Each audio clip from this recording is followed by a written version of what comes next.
Hurrah.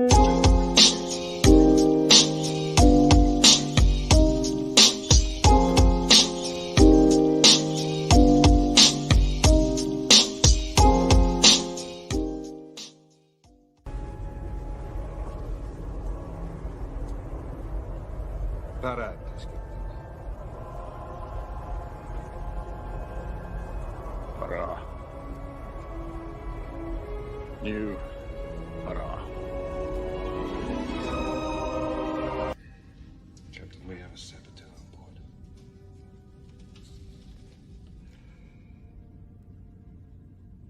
Can't be any of the officers. We had all the time in the world before we put to sea. Must be a member of the crew. Go below, Putin's cabin.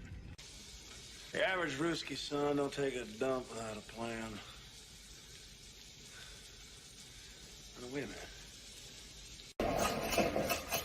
Oh, we were doing so well up until then. And I think this one's loaded. You want to find out? Wow, it's the greatest hits album. I had to bring that chestnut back because I haven't seen that in a year, Eric. That was brilliant. I mean, I forgot about that.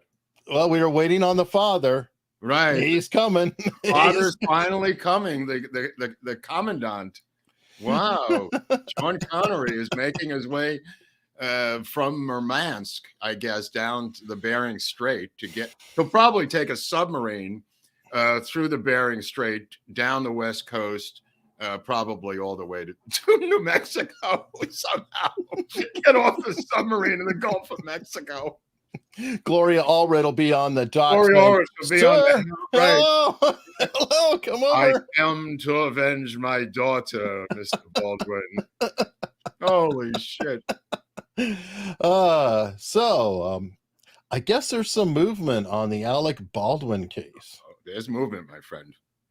This thing may be moving faster than you and I can even book a room in Santa Fe, Hunley. I mean, we got the Vegas thing. I hope it doesn't overlap or come before that. You know, the Rat Pack, Barnes, Viva, whatever you want to call that meetup. Yeah, for sure, for sure. Well, he is asking for a speedy trial. I don't know the laws in New Mexico, how many days, but I do know that if you ask for it, they've got to get that trial within that, whatever it is, 180 days, 90. I have no idea what it is. Oh, wow. Well, their claim. Hi, everybody.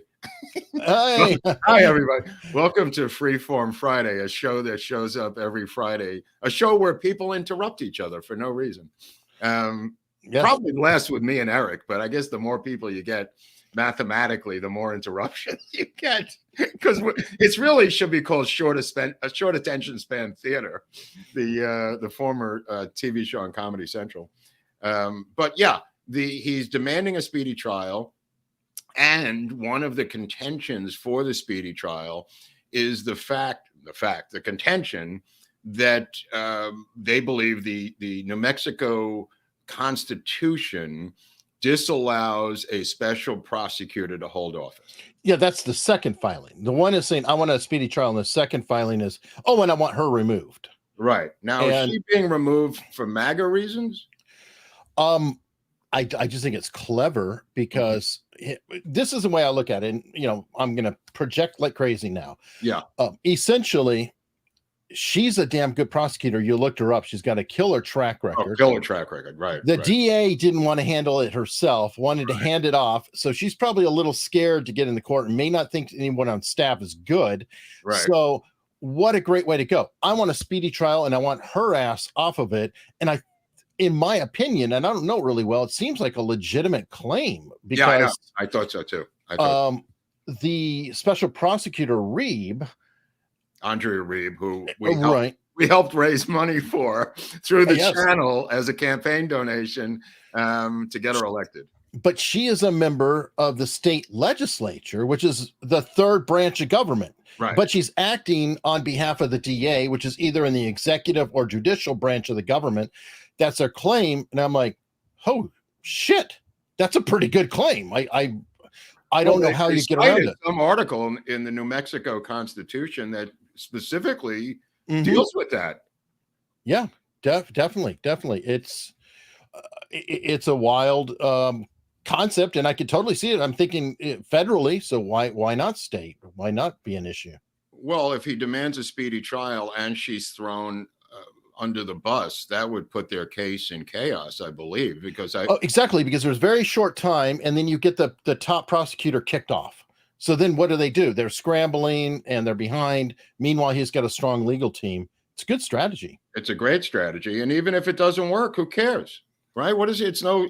Okay. So I wrote to the DA about this particular thing, to stay one step ahead of the show, because we have a very demanding audience that would probably say, hey, why don't you send an email to the chick who's running the show? So in anticipation, we have a wise audience. In anticipation of being harassed online and in the chat, I wrote to her, and this is the response from the district attorney. Mr. Baldwin, and again, she doesn't really address it, so I'll just point that out. Mr. Baldwin and his attorneys can use whatever tactics they want to distract from the fact that Helena Hutchins died because of gross negligence and a reckless disregard for safety on the Rust film set. However, the district attorney and the special prosecutor will remain focused on the evidence and on trying this case so that justice is served. And this is from Heather Brewer, spokesperson, New Mexico First Judicial District Attorney, in response to my question about this. Now, it doesn't really answer the question, does it? No, it's a nice word salad. I mean, it doesn't deny it. It doesn't state there's a case. And no matter the outcome, that response fits, right? We're making sure justice is served. If she gets removed by the court, justice is served. So here was my question. Heather, any comment on Baldwin trying to get Andrea dismissed, citing separation of powers and the New Mexican Constitution? Does that address that question or no? No. Okay, well, that's what I thought. They did. Well, she doesn't say anything. She just said, we'll pursue justice. Right. Yeah. It's kind of a generic answer, bro. That's clever. Because it is clever. I went to bed and I thought, that was a pretty good answer. Then I woke up and I said, maybe it's not such a good answer. It depends on your perspective. If you want information, it's not a great answer. She suggested that if I come down, I should rent an Airbnb by the ski area. I don't know what that means, but she thought she should add that if I go down to cover the trial, to rent an Airbnb. Now, Airbnb will ban you for your political views, as we've now learned this week. About this woman who not only did they ban this anti-open border political activist, I forget her name, she was on Tucker this week, but they banned her parents because they had the same bloodline as her from ever renting an Airbnb because of the bloodlines of the parents related to her.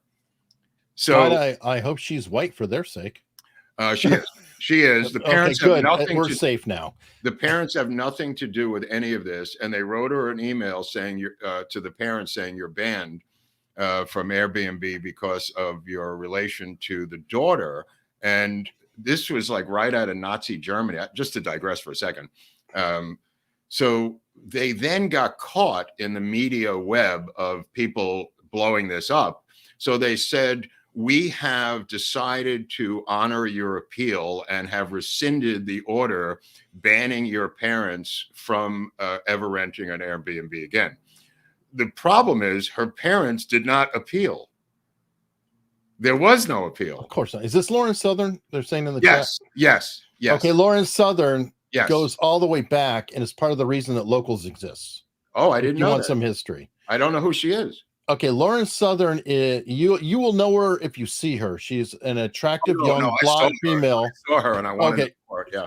Oh, she was on Rebel News back in the 2014, 2015. Okay. She used to walk around and do the slut walks in LA and say, "Hey, what are you doing? Why is your hoochie hanging out? Blah blah blah blah." Oh, very good. Then she got into documentaries and went to Europe about the immigration of the migrants that were coming from the Middle East, different things like that. I see. Got into a spat because she was riding a boat, and I don't know exactly what happened, but there was some controversy there. I love she her. was on tour with Stefan Molyneux in I remember Australia, I believe. Right.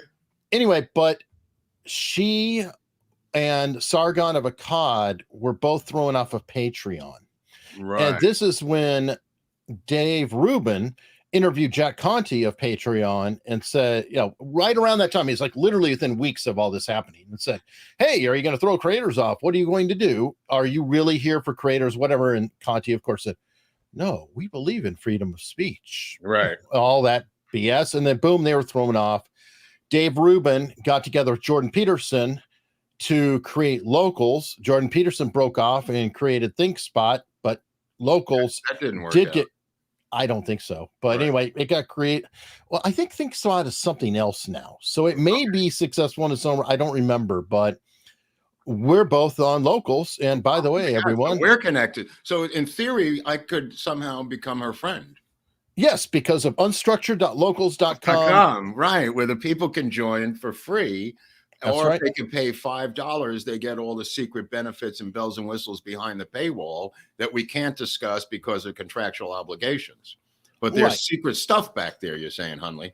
There is. Like right now, we are actually streaming on Locals at the same time. And there is a chat in there, a private chat for those who are Locals members, so they can kind of hang out and they don't have to, rub elbows, get in fist fights in the general YouTube or Rumble chats. Right. They have their own comment section there, right? Yep. And you know what? If they copyright fiends or somebody goes bonkers and they say, hey, Eric, I hate that intro, and now we've demonetized the video and I have to remove it, it's pristine on Locals. It'll be there, till the end of time. Right. Full information. So that's kind of interesting. So Locals is like a private Twitter in a lot of ways. Yeah, or even Facebook, more because of long posts and more media and things. But yeah, great people in there. Everyone who's a member supporter can post themselves. So the Barnes and Viva Locals are they're the ones coming to the event in Vegas. Yes, that's the Viva. But our people can come too, or no? Anybody can come who buys the ticket. So I think a couple of our folks are coming. I don't know how many, because there's not a lot of tickets, folks. So I got to check again. I think he wants to start small and then build it up into this megalopolis, mega Woodstock, local stock kind of thing, where there'll be 400,000 people out in a field somewhere in Chattanooga or Tennessee, or they do have a rock festival down there. The old, I forget the name of it. There was one in Tennessee many years ago. I don't know if they still have it, but apparently that's his goal, is to make it bigger. Well, I mean, that makes sense. I mean, honestly, if they can set the template, it could turn into like a totally legit conference with. How many total followers do we have? Like 10,000 on? Not yet. What do we have? 9,999 or something? No, just over 9.5. But so we're getting there. Oh wow! I was just guessing. That's my God! Wow, I had no idea. And what about our regular subscribers, like on YouTube? We're at 54 something. By the way, this is trying something new. This is blueberry Red Bull, which is absolutely delicious. I recommend it at home. Okay. That's a new one. Just so people don't freak out. It's a different drink. Okay. Not aspartame laden or? Right. No, it's not Diet Coke, because this is a different thing. Don't worry, I got you covered. Okay, Pepsi face. So how are our subscriptions on YouTube doing? We're at 54,000 and change. So we may hit 60 by the end of the winter. Maybe Ray J 54.7, 55 almost, right? Or yeah. Oh, that's interesting. So how do they subscribe? You're saying that doesn't cost any money. It does not. Oh, you have to see that button. No, you have to see that. Well, they don't have to see that. If I don't see it, I don't even think about it. But when I see that, I think about just lemmings, like just running to subscribe, just to hit that button. Just gotta subscribe. That's the way we're going to build our numbers, is by making the audience feel garbage. I told you I'm using the power of negative thinking. I was once going to write a parody book when I was at Lampoon called The Power of Negative Thinking. And we almost got a book deal, but then we were going to publish it as a Lampoon book. Like we did these different ex-Lampooners. I think they did Not the Bible and Not the New York Times, Not the Wall Street Journal. There was all kinds of parody, but we had done parodies within the issue itself. But I think Gerald Sussman did Not TV Guide, which was brilliant. It was an entire issue of TV Guide with every single show in there. Holy cow, that was insane. That would be good. Yeah, Not the Wall Street Journal was a big one. But I wanted to do this thing called The Power of Negative Thinking, which would be a takeoff on The Power of Positive Thinking. No, that sounds good. That was kind of my philosophy anyway, was to think that stuff was going to screw up. And then when it didn't, it was like, whoa, now I feel great. But then when it screwed up, he went, of course, that's what I thought would happen. I was right. It was a simple philosophy for a young man at the time that didn't know much about philosophy. Not that I do now, of course. I don't know anything about philosophy. But that was my theory. Well, yeah. Okay. So while we're talking about screwing up and theories and things like that, and, like one thing may not work, you got to try another. We'll get back to our subject of the day. Which is what? To start with, there she is. Yeah, Gloria Allred. That chick knows how to run a press conference. Let me tell you, she knows more about tech than Hunley does. Let's not go crazy. She brings in her own mics and everything else. She's her own tech person. Anyway, I haven't seen this before. I found it. Let's check it out. This is her supposed to be talking about the case because Mamie, I guess, isn't going to pay the bills. Mamie ain't paying the bills. Mamie Mitchell had a gunshot in the ear sound effects case, but then would anybody else, besides Mamie Mitchell, who was in earshot of the gunshot. Yep. By the way, is Sousa going to testify, the director, against Baldwin? That's from what I understand. Yeah, interesting. Well, I mean, he'll get subpoena. He has to testify. Right. Whatever. It's against or otherwise. He could be a hostile witness, Eric. You know what I mean? He could be. He could be. I mean, Baldwin has produced not a bunch, but a couple of his films. So, somebody has released, and I don't remember where I saw it. I forgot to save it, but Dave Halls may be testifying again, for Alec Baldwin. Oh, that's interesting. You think they got to him? It's possible. He's got the deal now, so he can do it. Whatever. Right. But remember, she said she was going to release the paperwork on his deal. And it's still under seal. It's still under seal, isn't it? The paperwork on his plea bargain agreement, right? Yep. Fascinating. They may be holding that as a sort of Damocles over his head, Eric. Could be. Oh, if you want to testify, we can talk about the We can alter this agreement if you want to do that. They could, but I'm sure his lawyer has a copy, and that probably might blow up in their face if she has any ability whatsoever. She'll have every email transfer, every copy of it. It's filed with the court, right? Seal or not? Right. Yeah, right. I don't know. But I mean, what is Hall's going to say? I mean, other than working for the prosecution, which is what I assume he will do. I don't know though. He might be working for the defense. That's what I'm hearing. So it could be interesting. Fascinating. Well, yeah, I'm not going to rule it out. I mean, this case is crazy. So let's look at Gloria. How's the volume? Can we hear this? Or I hope so. Let me see. Get the mask in, Gloria. Good job. Who are these masked men here? Who are these men? Well, she has an entourage. Mark, she's a celebrity lawyer. No. But I'm saying, this is her staff, or what's the deal with these cats? I guess I don't know. I've watched exactly 1 second of it. All right. Is she wearing a mask? Of course, she's wearing a mask. Oh my God, they're all wearing a mask. Of course they are. That's your town. I'm sure it's in your hometown, buddy. Never gonna end, my friend. Okay, let's roll. There we go. Mask off. Yeah, but not the rest of them. It's just going to be her. Well, of course. Come on. Right. Oh, no. Today. I'm attorney Gloria Allred. We know that. And I will be making a statement.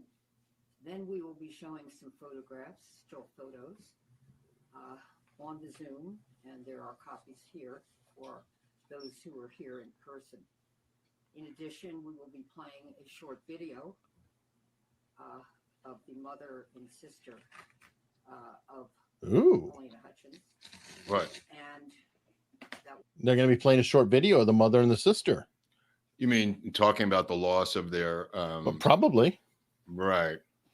I'm going to listen for a second, then I'll start skipping. Right. Okay. How's the volume? Can you crank it up or no? This is it, dude. It's what they gave. Yeah. Then we are going to take questions. I have with me my wonderful co-counsel and incredible lawyer, John Carpenter.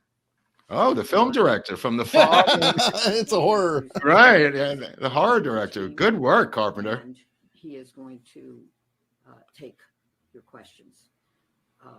Both because I am too old. Online, where you can enter the chat and ask your questions. And then also anyone who is here in person. Maybe the people in our chat can enter their chat. As well. It's not live. Oh, I'm sorry.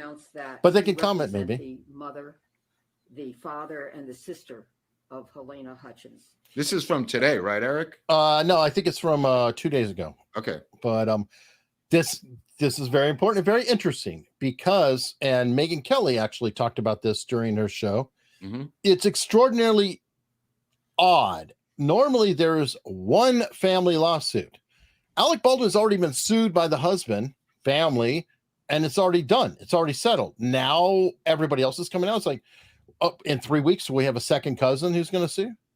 Yeah, my question is this: like the Hutchins suit that was settled by Baldwin was merely with Michael, the husband, right?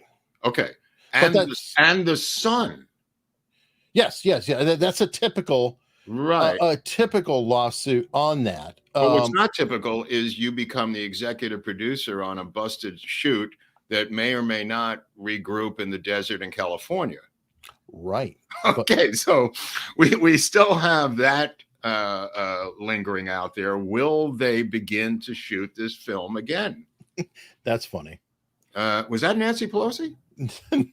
Oh, let me ask something. Was Paul Pelosi, did he have a cocktail in his hand, in the other hand? Yes, he did. Okay, because I thought I saw that, but am I crazy? He had a cocktail?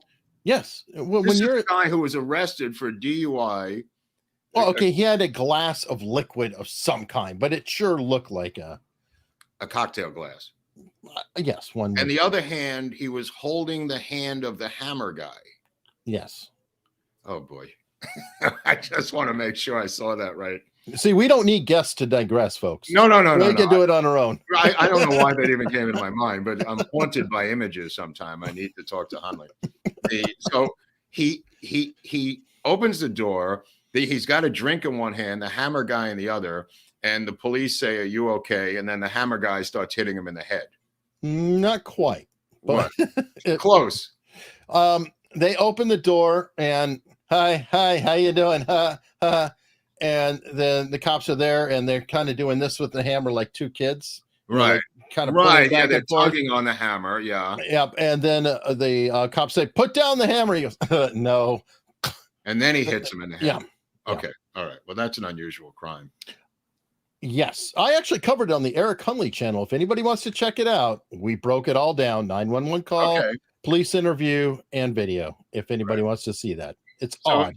Gloria Allred, who is running this thing, is going to represent, just so people at home know, the former Soviet commander of the Soviet submarine fleet, currently at war with his former masters of the Soviet Union, who are now the Russian Federation, now that he's become and was and is a Ukrainian.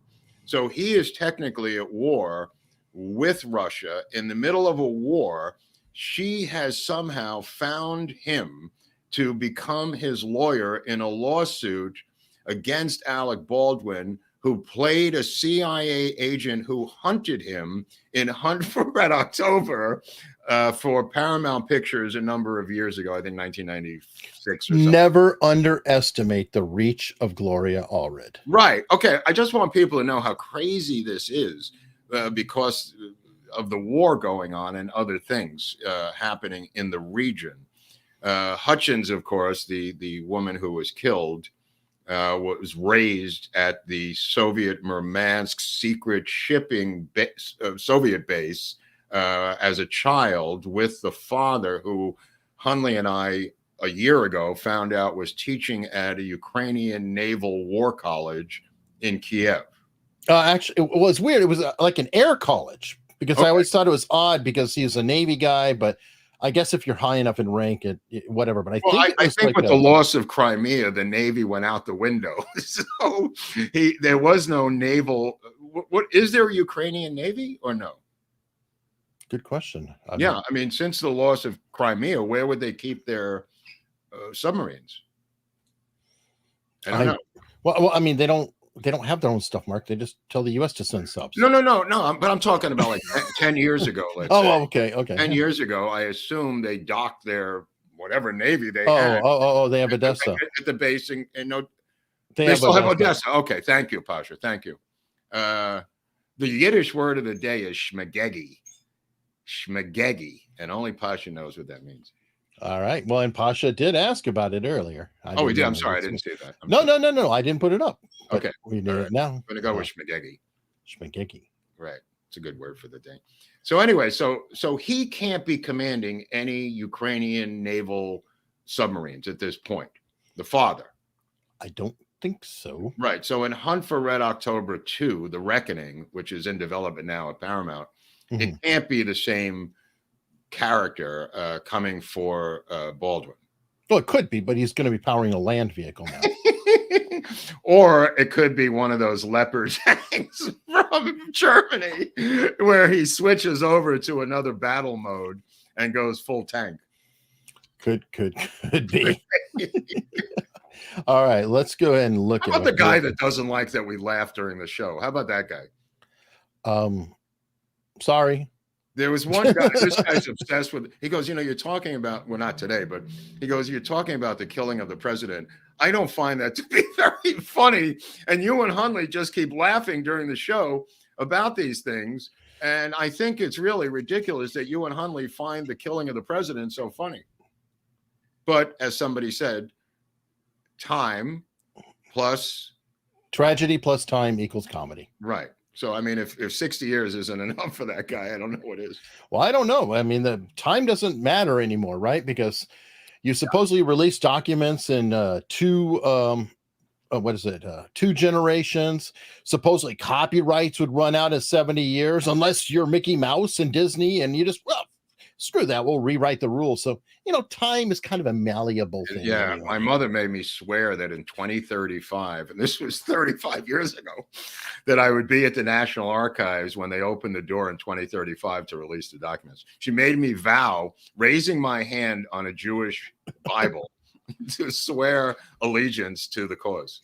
And then she passed on, but I have to honor her, the treaty that we made. Could be. So I got like 12 years to get my shit together. 13 years till they really, but they could move it back. So. Well, you know what? In 12 or 13 years, you might resemble some of the current researchers on the project. Right. That's right. And I'm not trying to be mean. I'm just saying. No. They're a little long in the tooth. Folks. Yeah, those guys are. Yeah, they're not. What's his name? I think Phil Nelson retired. Yeah. Well, it's funny going to the conference and being young. And I'm like younger, the young guy. Younger, that's for sure. I'm like the young guy. I never saw more wheelchairs at a conference since they had that Ironsides convention up in San Francisco years ago, where everybody came dressed as Ironsides. Ooh, ouch. All right, I'm skipping to pictures because she's boring. Yeah, I know. She's just going to blab on about this thing.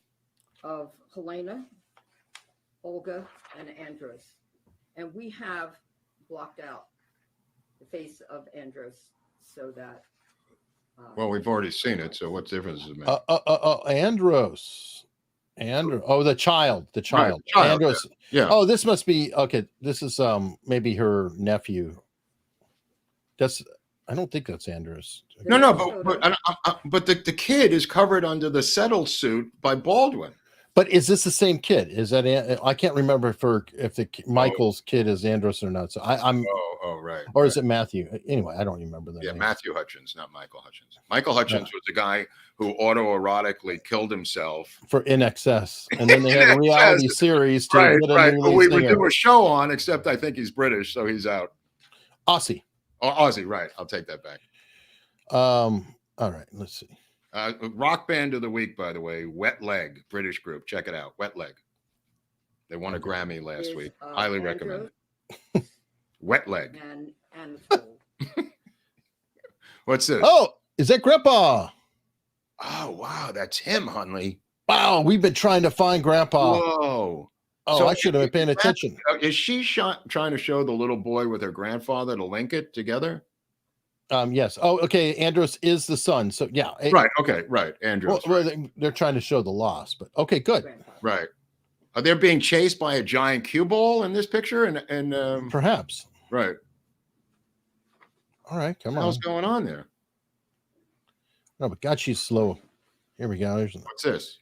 This is her sister and her. Oh, very good. The sister we always had some doubt about. And she ended up in the Philippines in some sketchy quasi-government job in the Philippines. Hey, he got to work. Yeah, I think she's an intelligence operative, and I'm going to stick with that. The next photo was taken in Santa Monica, and it's of Olga, Helena, and newborn Andros. Okay, so Grandma. Not. It's the sister, right? The aunt. This is Grandma. Oh, very good. Right. Good point. Good point. So they have been here before, Hunley. Yeah. Well, at least Grandma. Yeah, Grandma. Right. You know, they may not let Grandpa back. I have no idea. Right. Grandpa's got some baggage. Here they are together. This is what she's been waiting to get for months of these photos. Oh, yeah. Yeah, this is her gold. Play video. Video. What? Oh, we got a video far out. Come on. Where can they mail the check, L'Oreal? Like, what's your post office box so they could just pay you and get this over with? I don't know, but she's still talking. Come on, video. Where's video?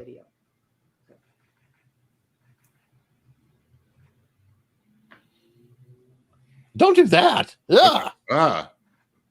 She's gonna kill that guy. You kill me. Look at that. She looks mean, Eric. Oh, they're playing video in the background. What kind of operation is this? We're not gonna see it. All right, well, then bored. Okay, moving on. Right. There we go, everybody. You've seen moments of the Gloria Allred conference and about what you can expect. There's an ambulance nearby that she had to grab. By the end of the day, she's probably got 30 of these cases going simultaneously, juggling them. You know what I mean? Yes. A model who got hit by an ice cream truck. You know, the Danny Trejo taco truck that ran over a dog. Good point. What? Interesting. The family speaks Russian. Somebody's saying, if they are Ukraine, but then I think Ukraine speaks both languages. And I don't know if it really is Russian or if it's just she says it's Russian because it's one of those languages and I can't tell. Well, the father had to because he was a Soviet subcommander. True. Right. I mean, was he going to speak Ukrainian in the middle of the submarine? Good point. Yeah. And she spoke both languages too.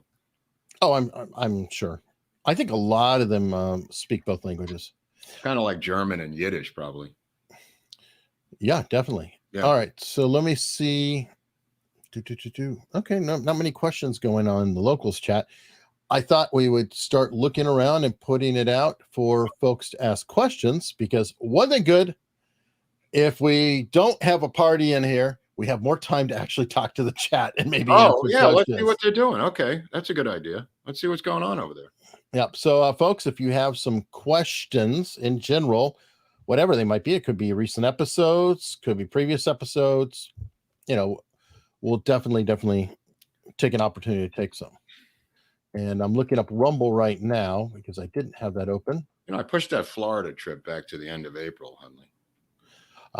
Probably a good idea. Okay. All right. So let me see. What do we have? Oh, Seymour SR actually sent a Rumble rant.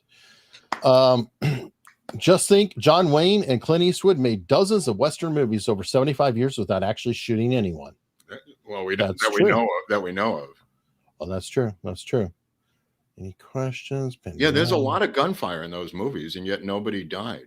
You're yeah, right. If you look at the numbers, right, even in general, the numbers are ridiculous. The lack of incidents, is ridiculously low. Yeah, I mean that's one time. Baldwin did make that statement, and everybody talked to him, but it was right. Yeah, it's like he's right. Trillions, probably a trillion bullets have flown in Hollywood, or gunshot sounds, whatever. You have 3.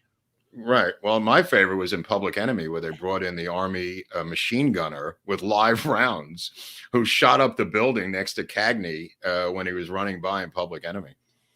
You can look that one up. That's interesting. All right, one of our favorite questions, and of course, on episodes like this, people get to ask the questions that they ask over and over and over and bring over it on. Bring it on, Spectrum people. What do you got today? Well, let me see. Can you guess? It's going to be one of 3 people. I'm going to involved with JFK. I'm going to go with Dorothy Kilgallen, The Secret Square. Nope.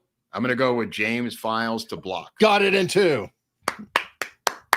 All right, so scroll by. Essentially, somebody here, and I just had it queued up, was asking if we're going to cover James Files. The only coverage we could recommend is what Hunley's been doing and linking to the article from Spartacus, Eric. Yeah. Educational, where you can find out as much as you want about James Files in that article. He's contradicted himself a number of times, has been outed as a liar, and has been discredited fairly thoroughly that we don't really have time to. There's so many people we have to deal with. We don't have time to deal with discredited people, nor explain, to do an episode of why they're discredited to prove to one person that they're discredited, if that makes any sense. Yeah, and admittedly, it's not one person. It's asked a lot.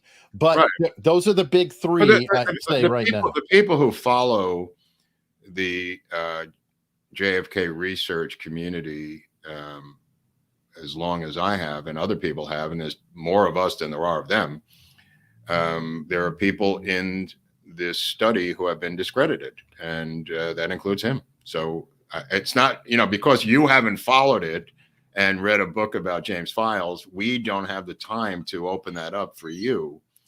I could only recommend that you read certain things about James Files. Okay, and legitimately, just so everybody understands why, it is literally a time crunch. Right. Mark and I spent time going, okay, so how are we? We don't even have time to do the guys who aren't discredited. Exactly. We have so many characters to go through. We're deliberately covering obscure characters that no one has ever heard of, to get their stories out there. That to have somebody, just because people ask about them a lot, and if there's problems, it has problems, yeah. And I'll name the 3. Okay, James Files, Dorothy Kilgallen, and Judith Very Baker. We're not intending to cover them at any point. Other places you can go. It's just not going to happen here. Right. Okay. And we're not trying to push back to anybody else. We understand they're like. I don't care. I mean, they're big names, all that, and a lot of people, they don't know. I mean, they don't know that they're discredited, and I will. Right. I give you the benefit of the doubt. I'll give you the benefit of the doubt. So, but I'm trying to. I've only explained this 71 times in the span of a year regarding these requests. So.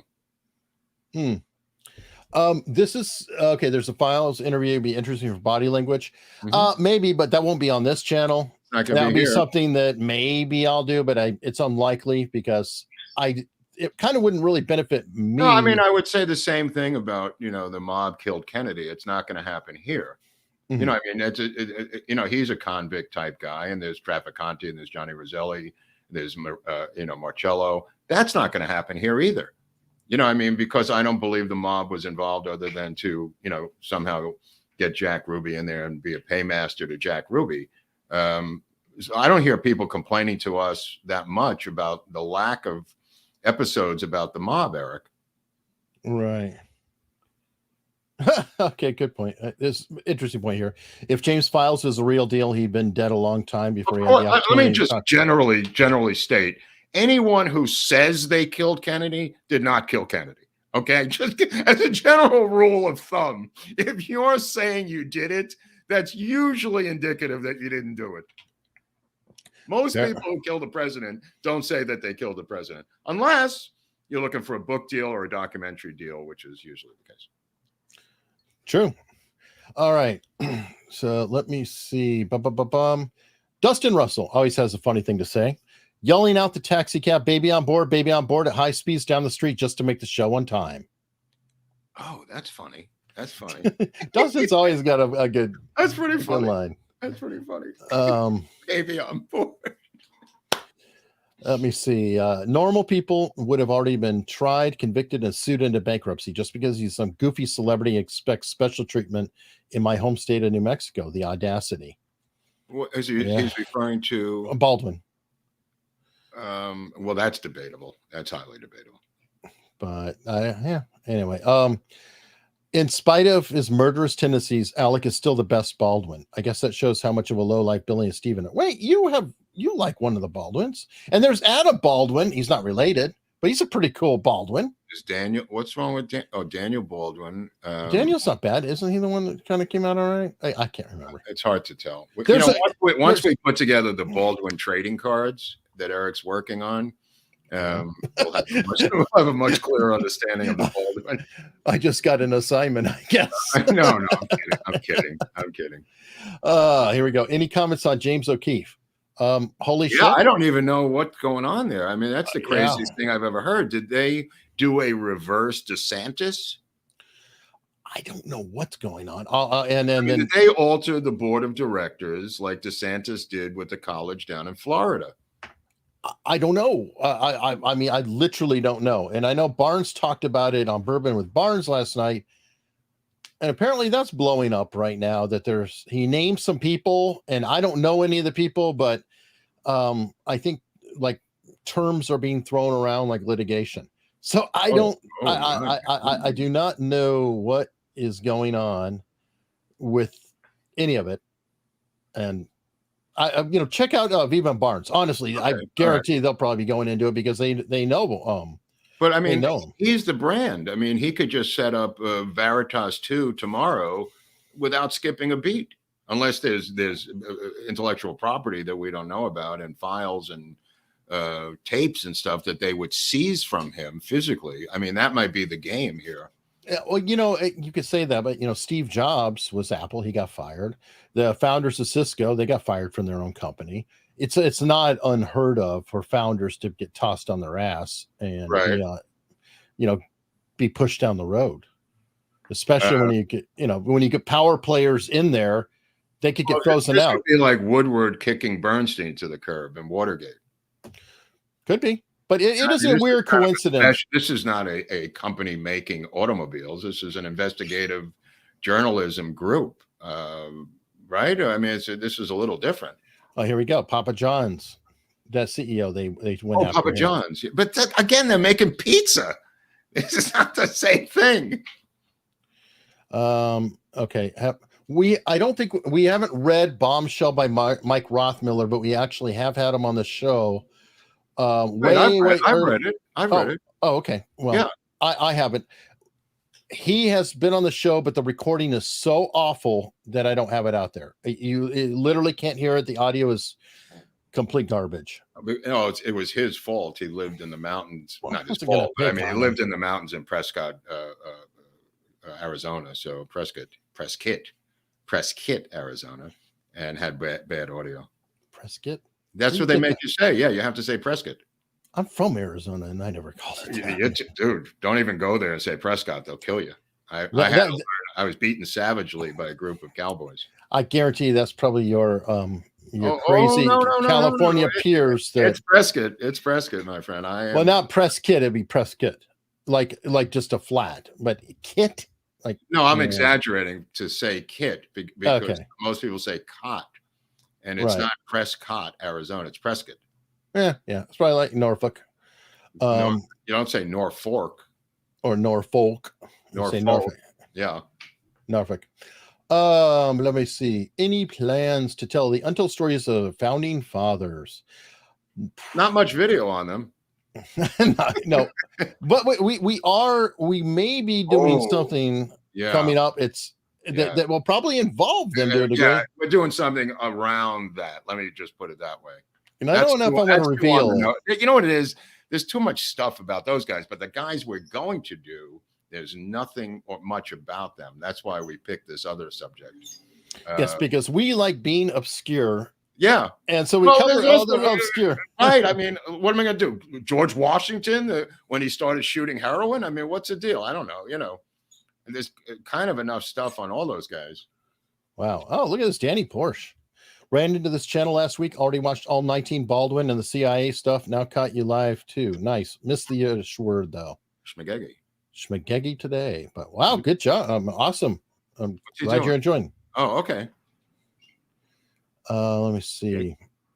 Pasha has a brisket, allegedly. Oh, that's interesting. Did he say that?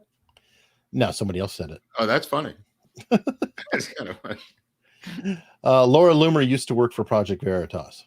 Okay. Okay. Yeah. Okay. That's a good reason to. Now he's the governor of something. What happened to that sheriff of Arizona? Didn't he become the governor? No. Arpaio? No. The Las Vegas shooting sheriff that Loomer made her bones about is now, I believe, the governor or attorney general of the state of Arizona. I believe he's the governor, for Christ's sake. How could he be the governor when that's Carrie Lake State and she just lost against the Secretary of State in Arizona? I'm confused. Okay, then he's the attorney general. He's the attorney general. Then he's the attorney general. Okay, he's something. He's something. That sheriff. All right. What other we got a local from Prescott here. And what does he say? Everybody's hometown. Oh, okay. Well, yeah, just somebody representing Prescott or Prescott. Well, I don't know. He was just commenting. That's my second home out there in yeah, you and the Coyotes and the Fear Mountain Bunker Retreat.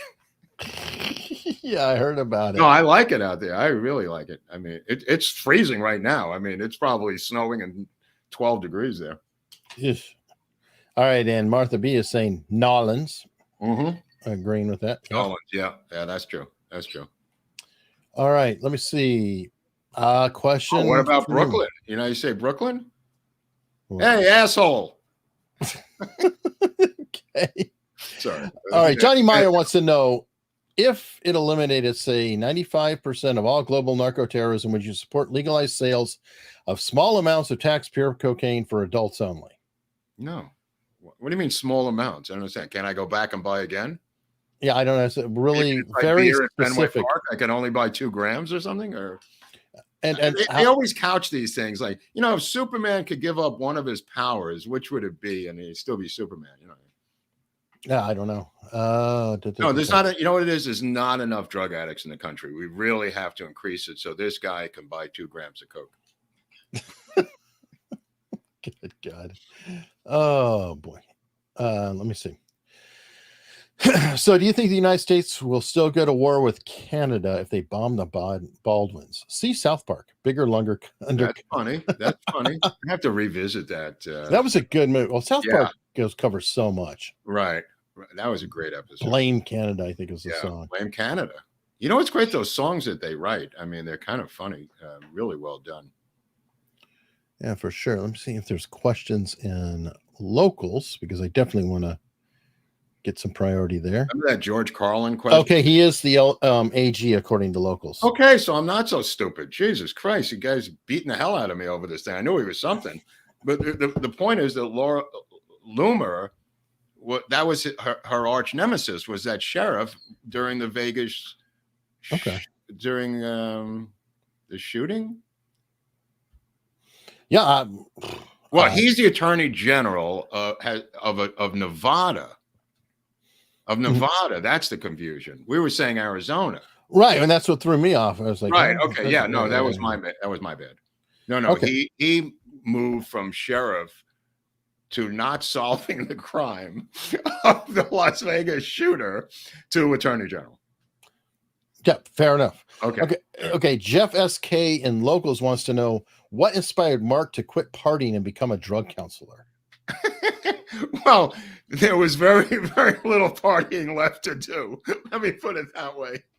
I think I partied enough for a few hundred people. I've explored the genre quite a bit. Cool. Professor Tom sent a tip on locals, and I think Professor Tom is going to Vegas. I believe he bought flights at least. Oh, great. Question for you, though. Did you ever work directly with Adam Curry when you were at MTV Magazine? Okay, so first of all, the structure of it was that the on-air people, Curry was not one of them, or maybe he did one article. The heads of the different shows had their own section in the magazine and would write a article every month. So like Ted Demme did Yo MTV Raps. So there was a section in the magazine called Yo MTV Raps, right? Mm-hmm. And then what's his face who did the news? Kurt Loder, I think. Did something, but I don't remember Curry doing anything because I think he was just an on-air VJ. The guys who had shows did sections in the magazine. I don't think Curry had a particular, because I remember what's his name did Headbangers Ball. What the hell was that guy's name? Twisted Sister guy, right? D. Snyder? No. There was an MTV guy who did Headbangers Ball, so he had a section. Demi had a section. Then the Premiere guy, who later became the editor of Premiere Magazine, the movie guy, the Big Picture. There was a guy who later went to Premiere Magazine, but no, I don't think Adam Curry had a regular recurring section like the other ones did. Speaking of Adam Curry, interesting trivia with him. Do you know where he made his fortune? No. What's his fortune? He bought the domain mtv.com. No. When he was at MTV, he was very cutting edge tech dude, right? And no, he told him, he said, well, I think he had a falling out with them. Now he did. Well, I remember. That's what it was. But he was like, over this. Oh, I think it could have been, because it was a case where he said, while he's there, he's like, look, there's this internet thing coming up. It's important. You really should buy mtv.com. And so you own your domain name, whatever. He bought it, and I think he wound up selling it to him for, shall we say, 7 figures. Let me tell you something. And I don't know which one. So evil who worked there, and there were very few people who physically worked there. There was a floor of executives, and they were all vice presidents. They were on salary, right? Everyone else, and I'm talking about hundreds of people, were interns that they used like slave labor and laughed and mocked about it and did not have any employees. I think they changed the law since then that you have to compensate or do something with interns because of MTV.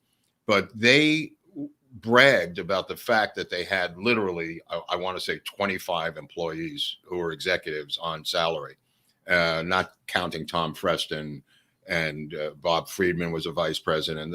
I dealt with these executives. I didn't work for them. In other words, I was an outside contractor who had a magazine, but I had to interact with them all the time because of the symbiotic relationship between the editorial and the programming.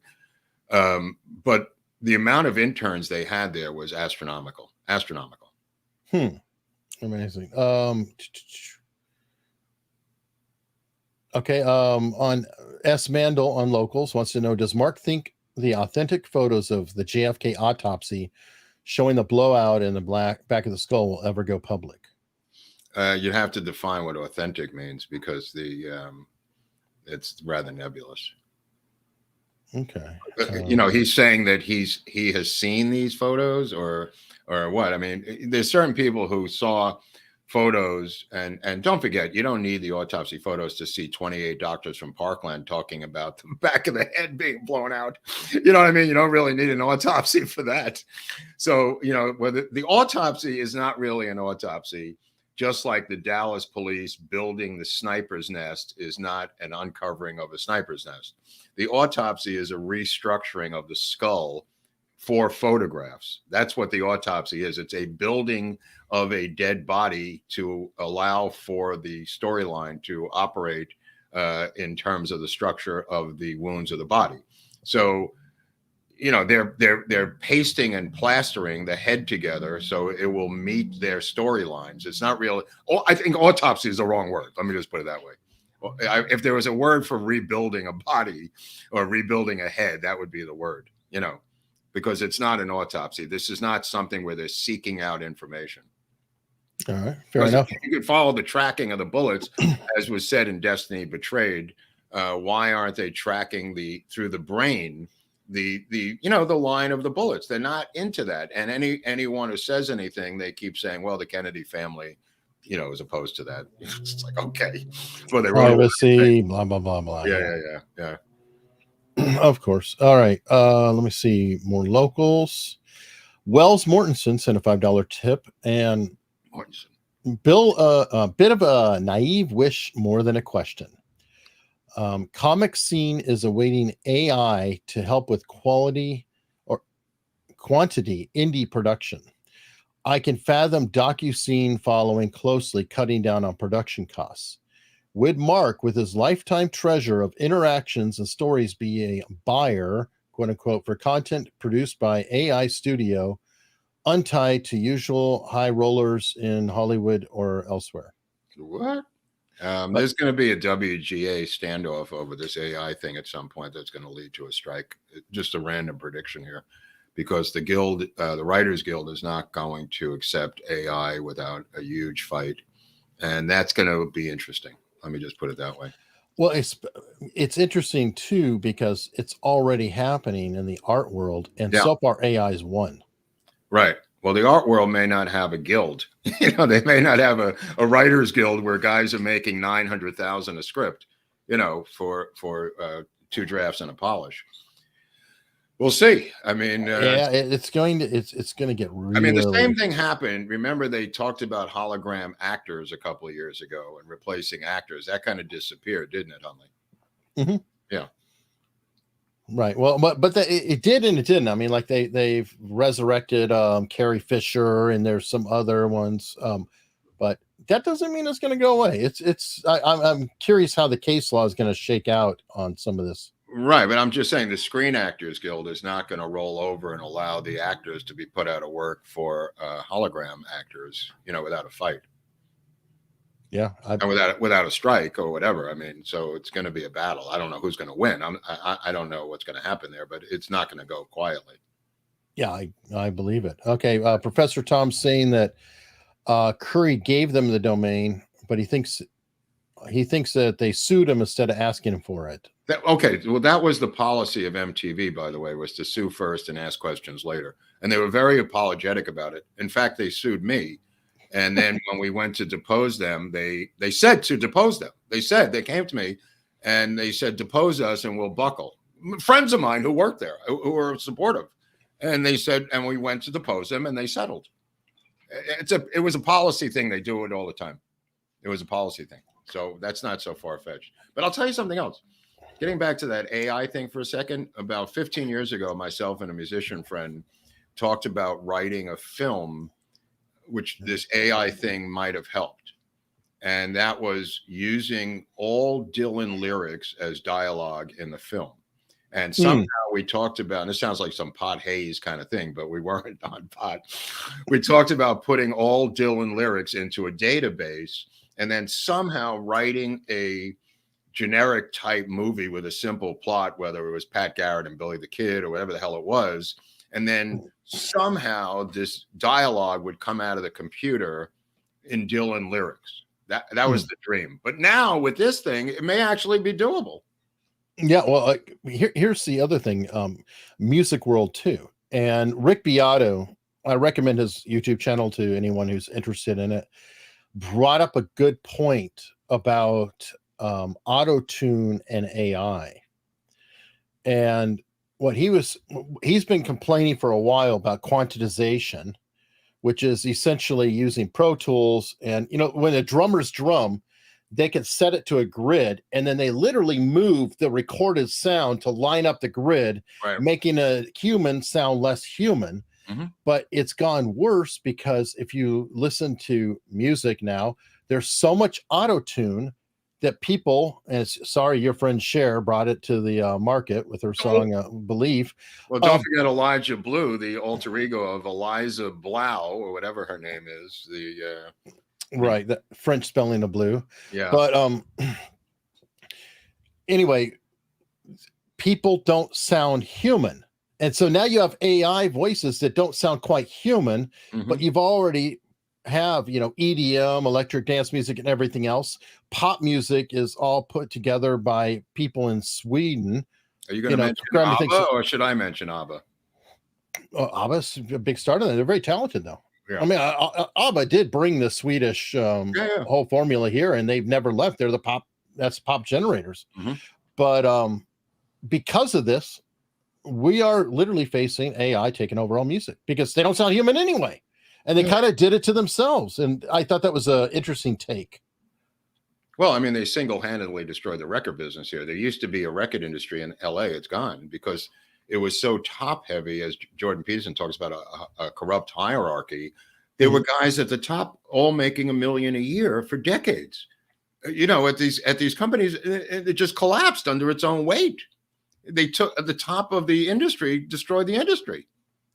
I mean, all this stuff about Napster and everything else is all interesting, but in reality, these executives raped and pillaged. I mean, there was only so many greatest hits albums of Elvis you could put out. Elvis Christmas albums, or Aretha Franklin, or Whitney Houston was a big provider in terms of revenue. I specifically remember this coming up at Bertelsmann and the record labels we were working at the time in New York, and how they had an entire floor just about Whitney Houston. And was she at Columbia, or was she one of the labels? And also Elvis was a huge generator of income, huge. And that supplied all these other indie records, Eric, in a way it allowed them to make little albums. But after a while, if everyone's making $1 million in salary at the top, something's going to give. By the way, somebody's saying blame Peter Frampton, which is funny because he did. A lot of people said that at the time. That's not so unreal. I had just read though recently. I can't remember who it was, but another major act. I don't know if it's somebody in the Beatles, but they had used a talk box before he did, and then he went and used it, and they've never talked. Oh, it's Jeff Beck. I think it might have been Jeff Beck. And he never talked to Peter Frampton again after Frampton used the talk box. That's interesting. I vaguely remember that. Vaguely. I was under the influence at that show, but it was Beck and Steve. No, I wasn't. I was okay. It was 89. I think it was Beck and Stevie Ray Vaughan at the Garden. Yeah, and I remember that show. That was great. That was, man. I remember going to see, also at the Garden one time, Tom Petty and Dylan came out and did like an opening acoustic thing before Petty played. And these girls are sitting next to me and they were just going, who is this old man? What is he doing out here? They didn't know who Dylan was. They were there for Tom Petty. Okay. Somebody said it was Beck. Not Beck, the Scientologist. No, Jeff Beck. Oh, God. Beck, the Scientologist, was born the same day as me, literally. Oh, wow. July 8th, 1970. Okay, so back to locals questions. Opinions of the book, The Men on the Sixth Floor. Think it's authentic? Oh, yeah, absolutely. Great book. Yeah, absolutely authentic and well documented. I recommend it. That guy, Barry, whatever his name is, did a lot of research. Okay. And they found the girl, and he showed how they boxed her out of the Warren Commission report. They just ignored her on purpose because they couldn't. A lot of stuff they didn't want to touch, they just left out. Not unlike Dinkin, Eugene B. Dinkin, and other stuff that we've stumbled onto that's not in the Warren Commission report. The girl on the stairs is part of that. All right. Looking at Rumble here really quickly. See if there's any questions. And by the way, I just want to say there's 560 people watching us on Rumble right now. Wow. Welcome to Rumble. Yeah, I mean, and 73 Rumble. 73 on locals. And now we're into it. So this is 73 people who all are supporting us on locals. So I mean, it really means a lot. And I can't thank everybody. Yeah, locals like your hometown that comes out. You live in a small town in North Dakota. That's what locals is for us. Yep. I don't know what it's called. Locals, North Dakota. It's the name of a town. There must be a town called Locals somewhere. Maybe every state has a local something or other. This is you probably because I'm not familiar with it. Thoughts on the Cy Hirsch Nordstrom story or Nord Stream story? No, I watched that guy, Robbie Suave. Is that the guy's name? From The Hill. I watched The Hill last night, and this schmuck went out of his way to undermine the article that the gray zone is really kvelling about the article. They're kvelling, Aramate and Max were kvelling about how authentic and detailed and massive the research was by Seymour Hirsch, maybe his final great article of his life. So Robbie Suave comes on The Hill and opens up with, God, the article was so damn long, I could barely read it, which is usually indicative of great article, bro, and you're trying to undermine it.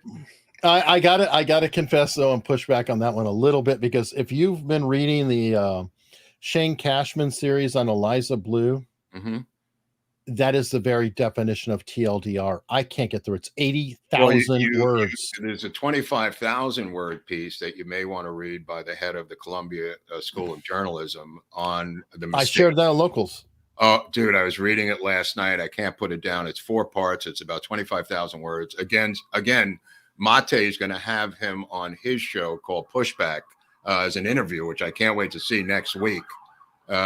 But this guy couldn't take it anymore, and he does a deep dive on every single lie by the mainstream media regarding the Russia hoax. And man, it's a good article. It's the real thing. He's a former Pulitzer Prize winning writer himself, but he couldn't take it anymore.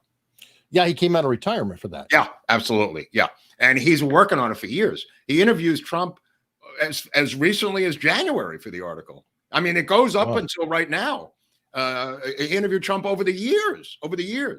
Make sure you put that in the archives before. Yeah, no, we definitely should put that up on Locals or wherever. I did put it on Locals and actually found the archived version, because that to me is a kind of article that just kind of disappears over time. Right. So archive link, and I do that on Locals just so people understand. I'll put a link up, but I often will put an archive of it as well, just because they vanish, they suddenly get changed. Yeah. It's nice to have the original version that we can kind of refer to and cover ourselves.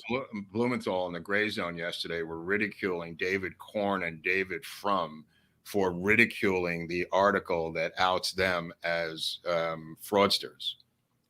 So they were reading the tweets by these two guys who are gaslighting people now, saying they never said what they said about the Russia hoax.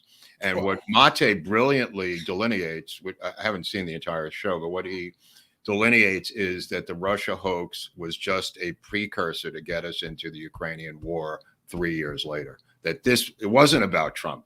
It was about making money off of Ukraine war against. But by the way, what a weird coincidence that the Hunter Biden laptop ties directly to Ukraine. I mean, so much tying to you. It's like, why in the world is this third-rate all of it country? What Mate is saying is all of this was about the war starting 5 years ago.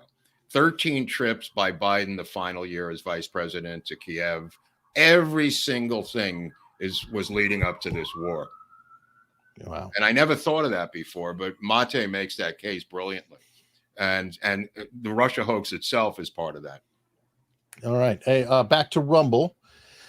Jane Catherine Berry 1 gave us a $2 Rumble rant and stated Joe Hoft reporting in Gateway Pundit, President Trump to testify and provide DNA in, quote, whack job E. Jean Carroll case. Will call Anderson Cooper to the stand. Good luck. It's another stupid case. Good luck. Yeah. Never going to stick. How about the Stormy Daniels one? You think that's going to work out? There's nothing left. You know what? Who was saying this yesterday? Oh, it was Jimmy Dore. It was what's his name? Alex on the Duran when Barnes was on last Tuesday. He said this must be the cleanest guy in the history of politics. He said 9 million investigations. Nothing has ever stuck.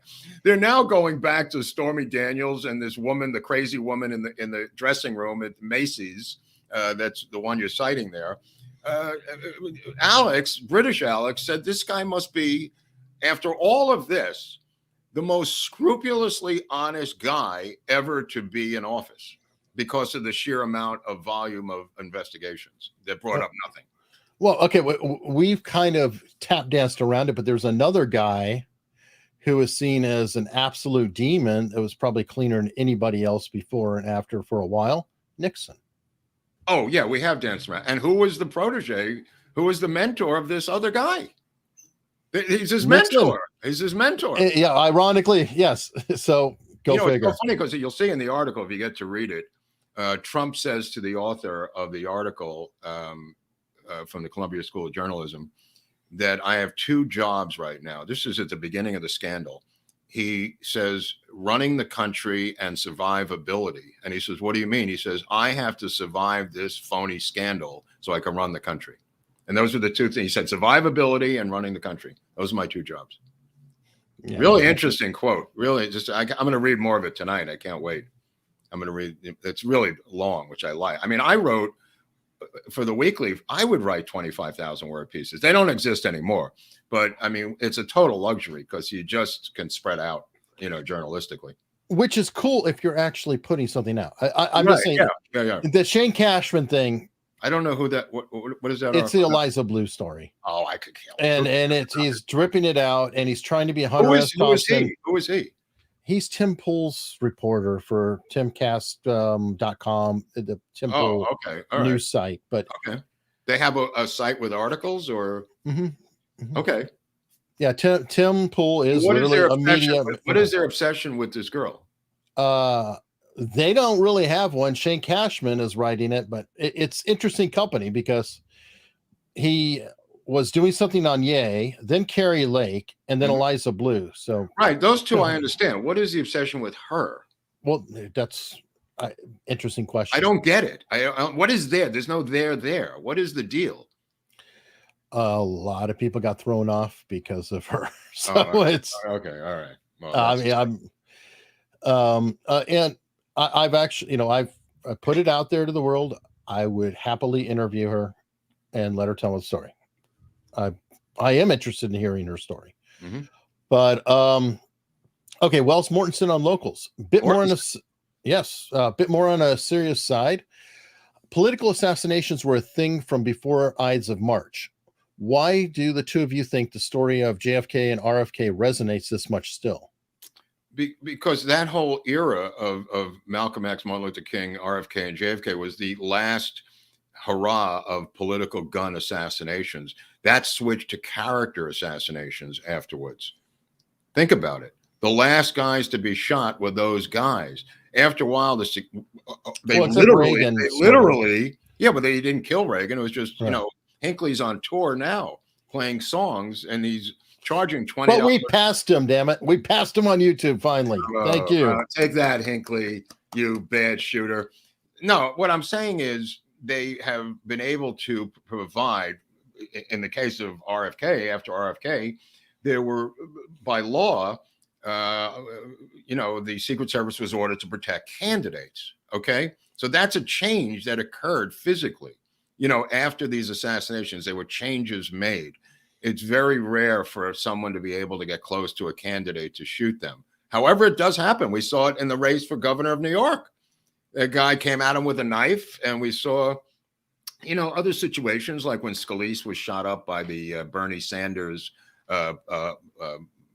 political advisor, whatever he was, with a machine gun on the baseball field. So it is doable, to pull that off. But I think in general, that type of physical assassination, we saw in Japan, recently. The former prime minister of Japan was killed by a guy with a reconstructed shotgun. So it is doable, but it's so rare. It's so rare. I could be wrong. My theory is that it's because we're being lied to, and it's obvious that we're being lied to. So it keeps it out there. Like most things, it's like, yeah, okay, that happened. We move on. But these persist because the lies are so blatant, and it was such a time. What persists? A political gun assassination? No, the lies around Kennedy. I feel like the country was one thing, and then when that hit, it became something else. It was like before. Right, well, I was just talking about as a group. of all of the assassinations happening at the end of that era and never happened again. And I think they tightened up a lot of loose ends, and to be a generic answer. But I'm not to be a conspiracy person, just in general, there were more bodyguards, more Secret Service, more surveillance. Yeah. Okay. All right. No, I mean, all true. I mean, just, but I threw something in there too. Okay. No, good for you, Hunley. Thank you. Get a cookie later. By the way, I've got the little black and white cakes in my kitchen, the miniature black and whites, if anybody knows what those are. Nice. I picked them up yesterday. They're miniature black and whites. This one's right for you, Mark. What? Thoughts on Robert Downey Jr. going woke and selling off his car collection to fight climate change? Look, I love Downey. He's a weird dude, man. All I could say is Downey marches to the beat of his own drum. I don't know what that drum is. It could be the drum machine that you're talking about with AI.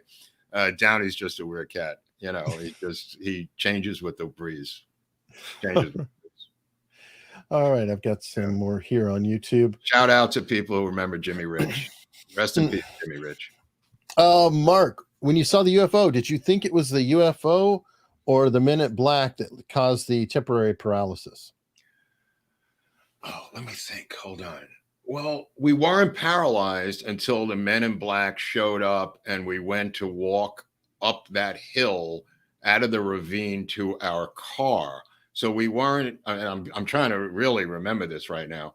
We weren't paralyzed until the Men in Black showed up, and then we went to walk up we couldn't move, so we didn't go to walk, but we said, I believe, let's get out of here or something. And then we were frozen and you didn't feel frozen. It was weird. Like you didn't feel anything like your legs couldn't move or you were paralyzed. That wasn't the feeling. You just couldn't move. All three of us. And we were checking each other out going, can you not move? And going, yeah. And then we saw the three Men in Black. I'm trying to up on the hill where the car was. My girlfriend's car was a 64 VW beige Volkswagen with a hole in the bottom on the floor. We had to push it to get it started down a hill anyway. But that was in front of their car, which looked like a police car. So it wasn't the craft that made us frozen. It wasn't the craft because we were looking around. There was a row of hedges. The thing was pulsating on the ground. It was pretty large. And it was, I want to say, 50 to 75 yards away from us. Maybe, about 50 yards away behind these hedgerows. All right. Yeah. I can remember pretty vividly. It's not something you forget. Let me put it that way. It's not something you ever forget. And I was a disbeliever, by the way, until that happened. It wasn't like I was running around Mr. UFO. I'm just telling you what happened to me. And people could take that for what it means. I didn't get on a craft. I wasn't abducted. I wasn't anally probed. Blah, blah, blah. This is just what happened to me. And there were two other people with me that it happened to. So and then it was verified later, of course, by the author of the Mothman prophecies.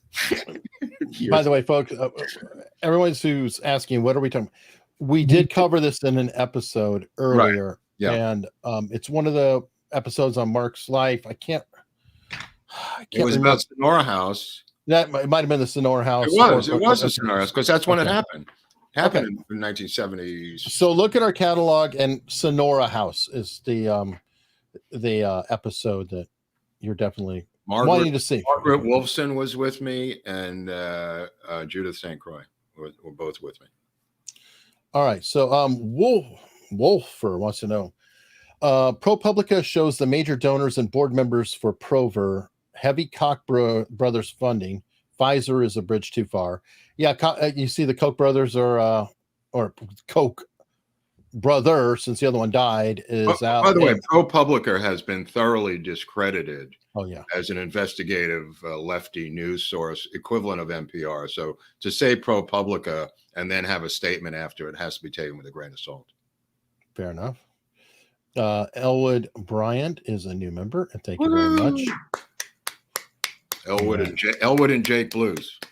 And then we're finally getting Lombardo. Thank you. Yeah, I thank you. I'm sorry. And is the governor not the okay? So we finally settled. Said he was what did I say? I said governor. Governor or Attorney General of Arizona, and I got confused because of Arizona. It was Arizona that threw me off. I'm sorry. I don't even know if we were talking about Arizona because of Prescott. I don't know. We go down trails, folks. This is what we do. It's Free Form Friday. Oh, it's Free Form Friday, right? That's right. So anything goes. And are we going to cover Hunt? Which Hunt? HL Hunt, probably. Well, you don't know. E. Howard Hunt, John Hunt, the Hunt that Oswald supposedly called from the jail cell in North Carolina. E. Howard Hunt, the CIA opposite. Saint Hunt, his heroin-addicted son, who said he made a deathbed confession so Saint Hunt could write a book and get heroin. I'll answer it in one. H.L. Hunt, Lamar Hunt, where we had an episode last week about Lamar Hunt being visited by Jim Braden. I mean, you got to be specific here. Okay, I'll answer. Yes. Maybe. Okay. Do you think Westbrook was part of the Tippit murder? Possibly got the jack in a second wallet from Jim Braden. I don't know about Jim Braden, but being involved in that, but Westbrook was definitely involved somehow with Tippit. I mean, I don't know what the extent of that was, but yeah. He's involved in a lot of stuff. He's there with the wallet. He's there with the coat. He's there with the bullets. He's there. I mean, he's the guy trying to frame Oswald for the Tippit murder 5 seconds after the murder. All right. And then later goes and joins the CIA and goes to Vietnam and helps run Operation Phoenix during the Vietnam War.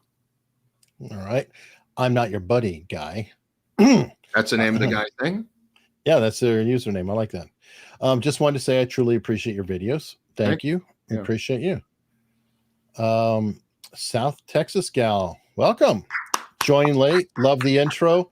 Yeah, I was happy to recycle that intro. There's another one. If I could find a reason for it, I'd love to recycle. And that's the one with the gunshots that goes through. Oh, that was my favorite intro I've ever done. We could do all of these during breaks in the trial in Santa Fe if there is a trial.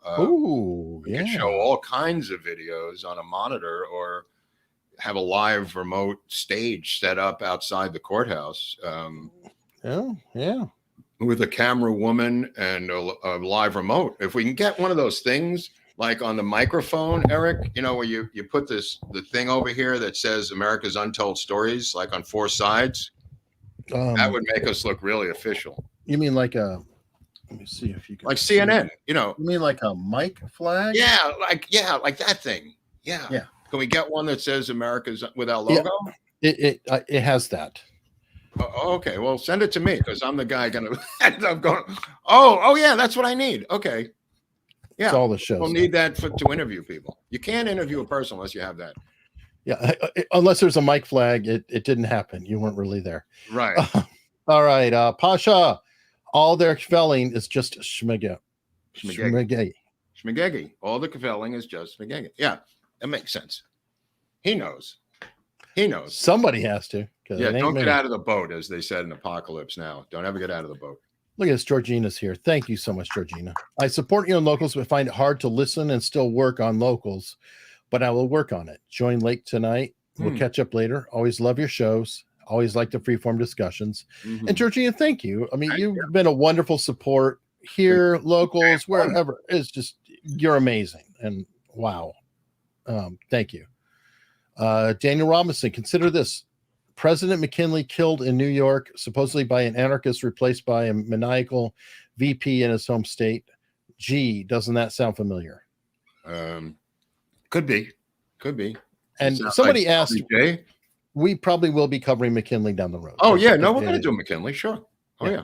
No, somebody asked that. So I was just. Yeah. Definitely do McKinley. McKinley's a weird story. Again, because Todd Lincoln is there at the death of every president. As a rule. Todd Lincoln if Todd Lincoln was alive, he would have been in Dallas. Should Todd Lincoln be an episode? I think Todd Lincoln should be investigated posthumously and see if he was involved in all of these. Maybe he might be an interesting episode. Patricide, it might have been president's side or whatever. He was involved in so many assassinations. I don't know, but freaking Todd Lincoln. Maybe that's why his mother went insane. Maybe. Maybe she went crazy because she knew her son was killing all the presidents. Wow. Psycho killer. Qu'est-ce que c'est? What does that Not say? sure. Please do the untold story of the assassination of Leroy Finicum, Oregon standoff. Also, John Eric Hexum in the 1980s. Well, I know that John Eric Hexum did that. There's not much to cover there. What did he do? John Eric Hexum, he fired a blank at his head and died. Oh, right. Yeah. He was the first of the three. Yeah. Him, Brandon Lee, and Helena Hutchins. Right. What's the first thing about? I don't know who Leroy Finicum, Oregon.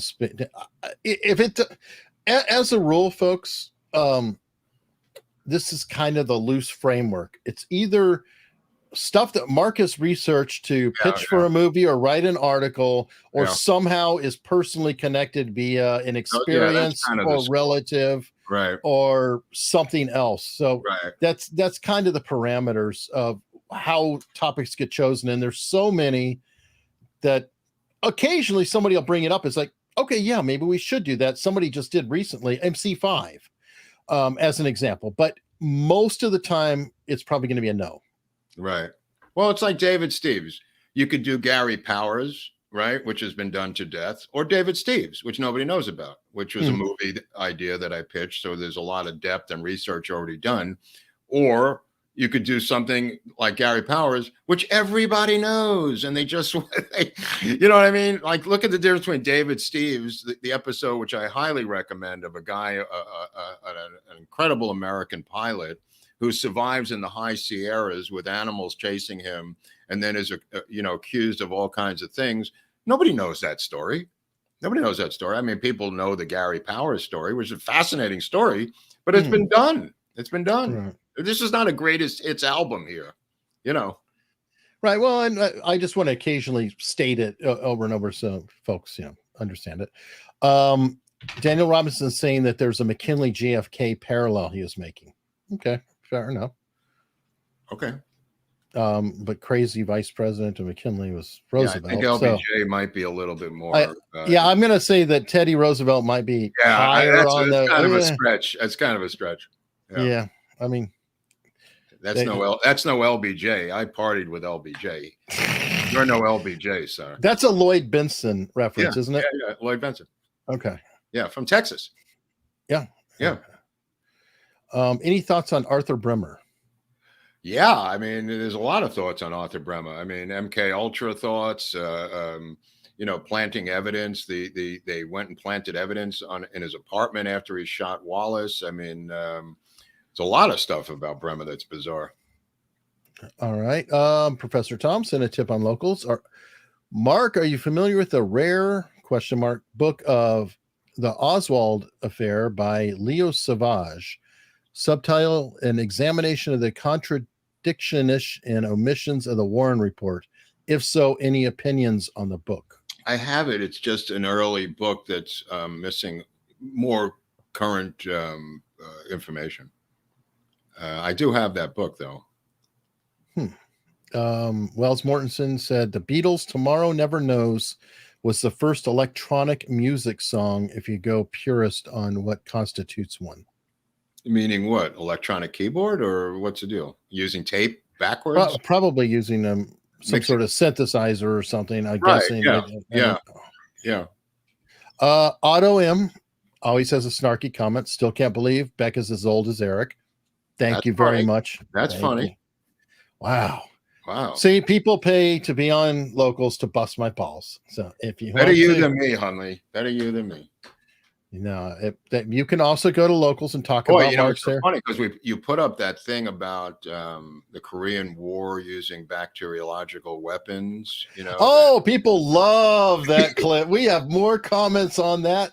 That clip. Yeah, I put up a lot of stuff finally last night to rebut all that. I just went crazy, putting up information about use of bacteriological weapons. Is it on locals or otherwise? No, it was on YouTube.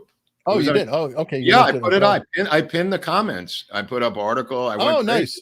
I went crazy. These people just, Why don't the bugs crawl to South Korea and kill everyone? You know, Oh, you're so idiot. full of shit. Yeah, Oh, no, well, we got more but you know what? Thank you. I think that has 60,000 views or so. I think so. That little clip has so many freaking views. Mm-hmm. Why don't they watch the whole episode? I don't understand. They're commenting on a clip. Well, because that's what they see, but they're welcome to. A lot of people are very upset. We talk about LBJ's drinking habits too. Oh, that's another thing. They just can't believe that a human being could drink 2/5 of Cutty Sark a night and still run the country. They can't get their minds around this, despite everyone writing about it, the people around him being victimized by it, the fact that he took hundreds of cases of Cutty Sark with him on Air Force Two, wherever he went. People still say it's impossible. Okay, I'll name a modern example. I interviewed a guy named John McAfee, right, who literally has stated he drank, I believe, 1 to 2 bottles of Jack Daniels every damn day. Right, it's very common. It's very among alcoholics. They build a tolerance. Yes. His tolerance is so high that I mean, you need 2 quarts to go to bed. You know what I mean? And then he would take out Jumbo and he would run around the White House yelling things. You know, I mean, look, I didn't make this up. They didn't like that one either.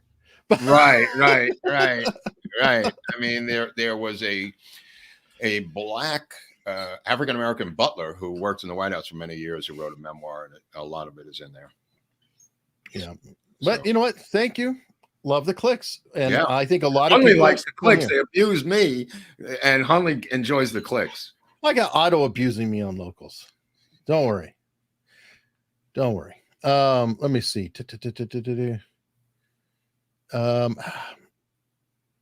Okay. Somebody's asking about a JFK book list, I guess, to read and others to stay away from. I'm kind of trying to cobble one together to give to people. I don't have it down yet. I think there's titles missing, but eventually I'll put something out there. Plus, I mean, it benefits me because they're Amazon links, and if you buy one, I get a little bit of a kickback. So see how that works, people? See how that works? Eric has incentive. Yeah, you could PayPal me and I buy the books and actually read them instead of getting a kickback from Jeff Bezos that Eric gets. I enjoy the book and then regurgitate it back into a show. So we're running opposite to stereotype here. Don't even. I won't say which. Don't even go there. It's so dark, bro. That's so dark. All right. Let me see. I am half Irish, by the way. Yes, you are. Jeff says, Kay said that. Just economy get a war. Wow, Wells Mortensen, you're really Wells Mortensen. That's a great name for like a tennis pro. Definitely. And Littletown Locals, Indy loves you guys back. Freeform Fridays with Barnes and Little Brother Viva are great. Slow freeforms are the most welcome size to these. Keep on rocking, y'all. All right. Thank you. We don't need those guys, bro. We started out with them, without them, and it's great to have them, of course, but it's a different energy. Yeah. Now Chris Banks has my back. Eric deserves a kickback. Thank you. He's getting it. He's got all kinds of things going on, Hunley. He's selling. What was that food thing he was selling in the box? Hello, Fresh. Hello Fresh. I'm Eric Hunley, and when I prepare a meal, I like to use Hello Fresh from Deutschland. That's right. Serena or Sarah Noah Reapins tipped and said that she needs to read that article. Yes, I mean that article is excellent. Yeah. It is on the locals. Well, the only criticism that they gave the article was that it took so long for the guy to do it. You know what I mean? In terms of now, where was it 3 years ago? Is what they were saying on the Gray Zone. Well, that's I hate to say my first reaction is like, are we? And I probably wrote that on there. We're trying to pave our way back. It's like, oh, never mind all that happened there. Well, no, the mainstream media refused to cover the article. Oh, I'm sure nobody's covered the article. The article exists in another gray zone of non-coverage. So, but at least. Speaking of non-coverage, how much coverage have you seen about the Twitter Files congressional hearing? Zero. Yeah, the only thing you'll see is that AOC told them. Mm-hmm. Yeah, she's a victim of violence. What's that word now? She's talking about some kind of terrorism, like stoic, I told you we got to talk about this stochastic terrorism stochastic or stochastic terrorism. Yeah. It is.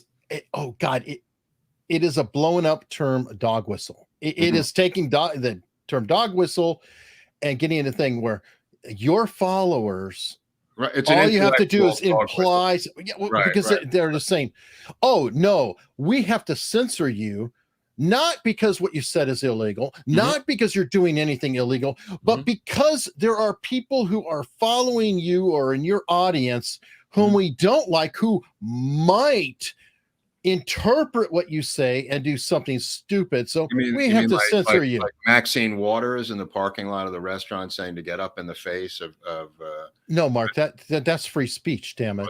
That's proper speech. Police shooter, like maybe that guy, or I mean, there's so many more examples on the other side.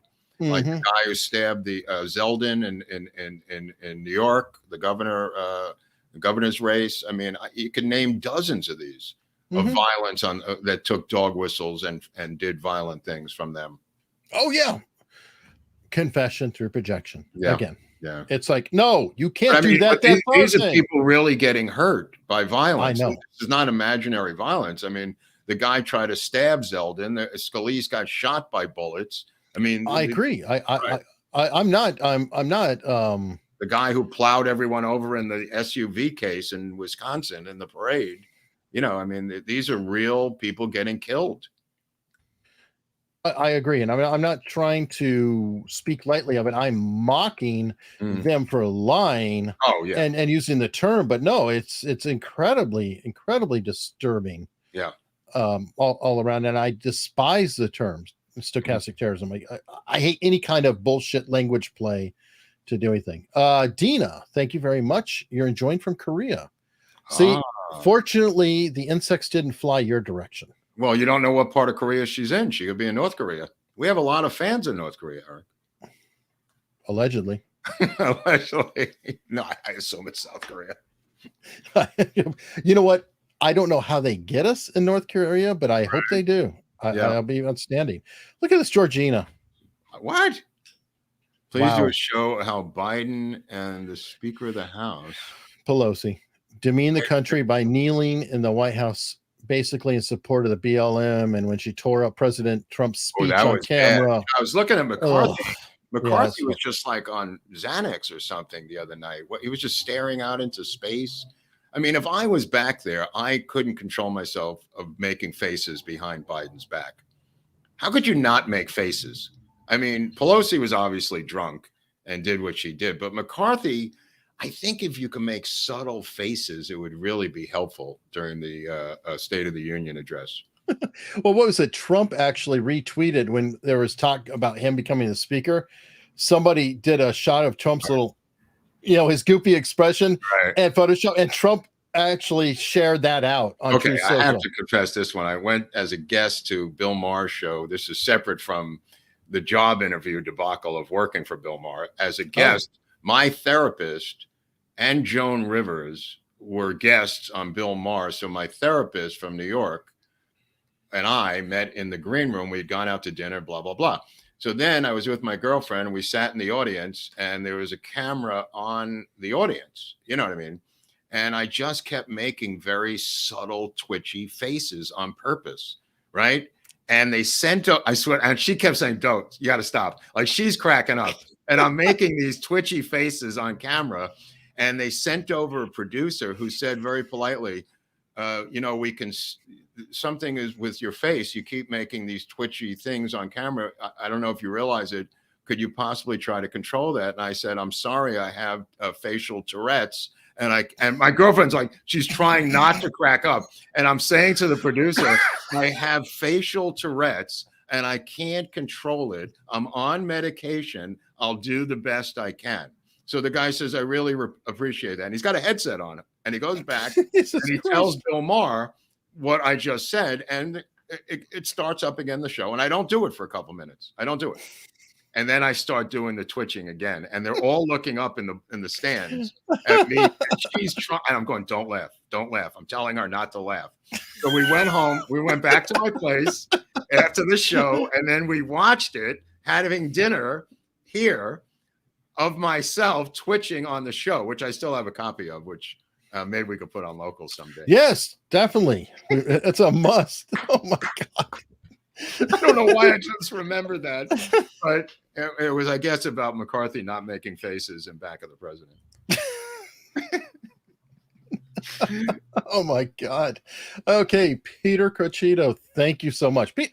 Peter, send a question in sometime, please. It's killing me. You're so generous, but really ask something. He might be an AI guy. He just, you know what I mean? He might be that McChatback. Maybe. Oh, ChatGPT, which is now 100 million users and a $20 per month. Dude, what's the deal with Kim.com, the guy who they were arrested in New Zealand? What's the deal with that guy? Oh God, Kim.com. I know him from Mega way Upload. back when. Yeah, Mega Upload. Right. But I don't know what's real, what's not. Barnes spent a long time talking about him. I know. I was listening to it. I thought this case was years ago. Is it now coming to trial or something? Or I don't know. He's saying that he was a platform and not a copyright violator. Because Barnes was talking about Jack Valenti on the show.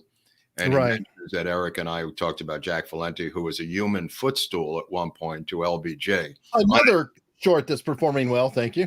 Right. So Barnes was citing the show about, it wasn't about Jack Valenti. Jack Valenti was possibly one of the gay advisors to LBJ, or not gay, I'm not really sure. But the thing in the episode that I liked the most, Jack Valenti later became the head of the Motion Picture Academy here in Hollywood as a lobbyist, and then was replaced by Dodd, the senator from Connecticut. Chris Dodd. Yeah. And that's what Barnes is talking about. Chris Dodd replaced Jack Valenti as a lobbyist and threatened Democratic politicians with withholding donations if they did not go after Kim.com. That was the essence of Barnes's story, which I wasn't aware of. But the thing about Jack Valenti was, on a number of occasions, you can't make this up, folks, LBJ pointed to the ground when he was sitting in an easy chair and made Jack Valenti into a human footstool, where he'd put his legs up on the back of Jack Valenti, who was on his knees and his hands, and made himself into a footstool for LBJ. Wow. Sorry. Oh, crazy. Normal president, just a regular normal president. Oh, yeah, absolutely. Got a couple Rumble rants. Escaped Hamster. Mark, do you know when Legs McNeil's Manson book is coming out? He's been talking about it for a couple of years. I don't know, but I just saw a documentary that he was working on about the history of porno. I remember when we were living together, it was called The Other Hollywood, and now there's a doc that came out called The Other Hollywood, about the book The Other Hollywood. When we were living together, all these former porn stars were coming over the house. Sharon Mitchell. What's that? Yeah, no, former. But they had made themselves into like directors and stuff. They weren't on camera that anymore, but they were all in our jacuzzi every night telling these stories. Some of them absolutely fascinating stories involving the mob and the porno industry from the 70s in New York, but mostly. But yeah, I don't know about the Manson book. I do know we used to have a bunch of cops who used to come over the house, and it was the same cops that Tom O'Neill interviewed in Chaos. So I assume Legs is coming up with a book at some point. All right. Big Guy Means 10% asks, or that's the guy's name? That's great. Yeah, it's Rumble. My favorite American Untold story is the twin tragedy of the Fairchild Air Force Base mass shooting and B-52 crash in 94. Military malpractice, amazing shooting, arrogance, and sacrifice. We need this one from MG. I don't know anything about it. Yeah, probably not. I'm just I don't know anything about it. All right. Let me see. Got a few more super chats, and then Oswald will make an appearance. Did you guys ever discuss the theory that Baldwin pointed the gun at the director and pulled the trigger out of anger and believe it wouldn't hurt? We originated that theory.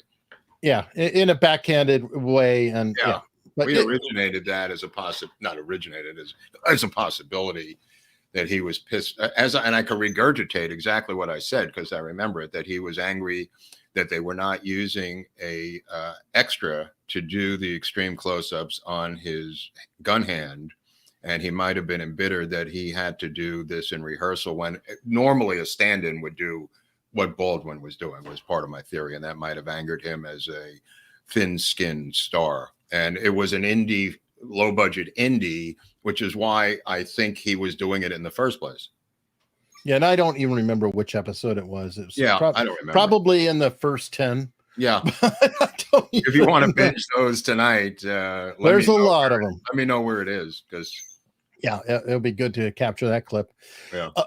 Have you two heard that the day after the RFK assassination, there was a meeting with Don Nixon, Rob Mayhew, and others? They were bragging about what happened, and Mayhew joked that Don would be Dick's VP. How do we know that? I have no idea. I mean, there's always these, urban legends that this guy met with that guy, but nobody was there. I mean, who was there? Robert Mayhew has made a fortune out of all of these post Howard Hughes storylines. You know what I mean? Like, a lot of this stuff comes from him. I don't know about Don Nixon or anything else about RFK after his death, but it took him over a day to die. So, this is an easy one. Jonathan, which president has a wackier personal behavior, LBJ or Joe Biden? LBJ. So, no, it's not even close. It's not. That's a no-brainer. I mean, the stuff that LBJ did. I mean, we're talking deep, dark. Yeah. At one point, he met a camel owner in India who he invited to the White House if he was ever in the United States. And one day the guy appeared on the White House lawn with a camel. When he was vice president, when he was traveling, he would meet all these people drunk, I presume, and give them a cigarette lighter with his name on it. He had hundreds and hundreds of cigarette lighters made with his initials on it. And he would say, "Now, don't believe in this and no bordello." And that was his joke, about because it would be linked to him.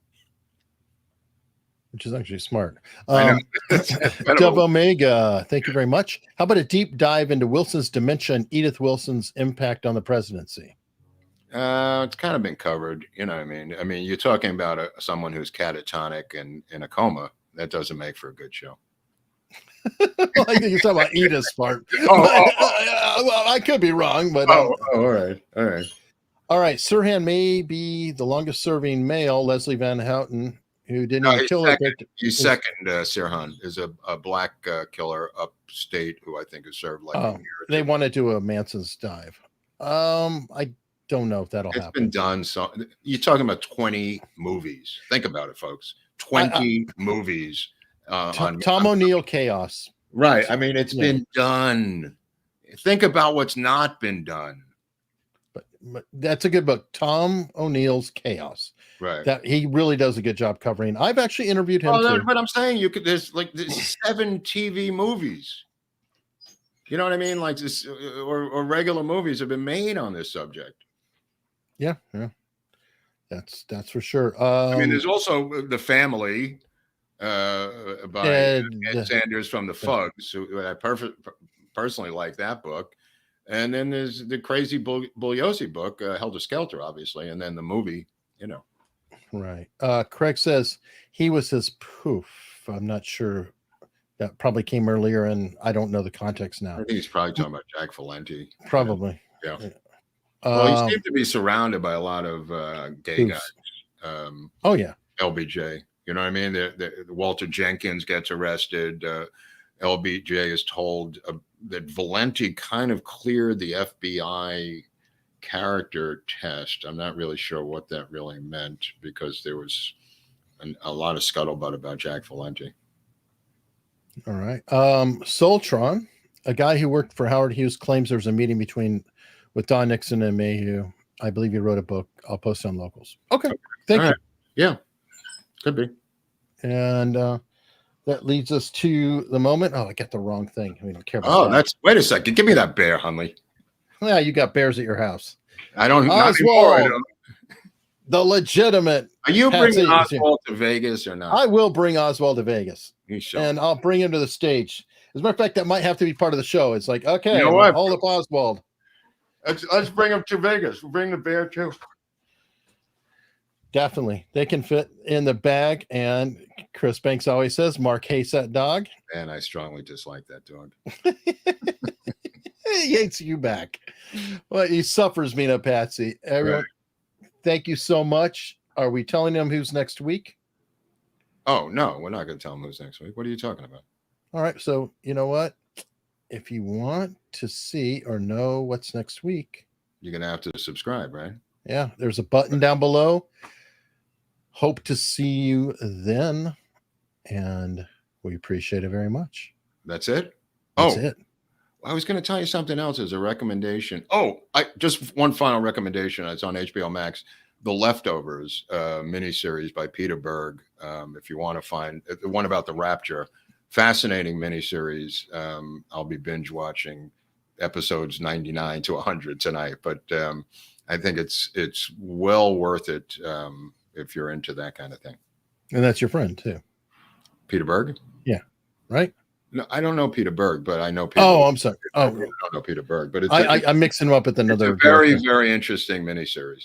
Is he Friday Night Lights? Yeah. Okay. Okay. And some of those people are in this.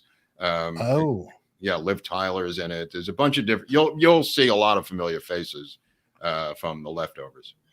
Okay, sounds good. Everybody, I have a grill stream tomorrow on Locals. So I hope to see many of you there, and if not, see everybody Tuesday. Thank you.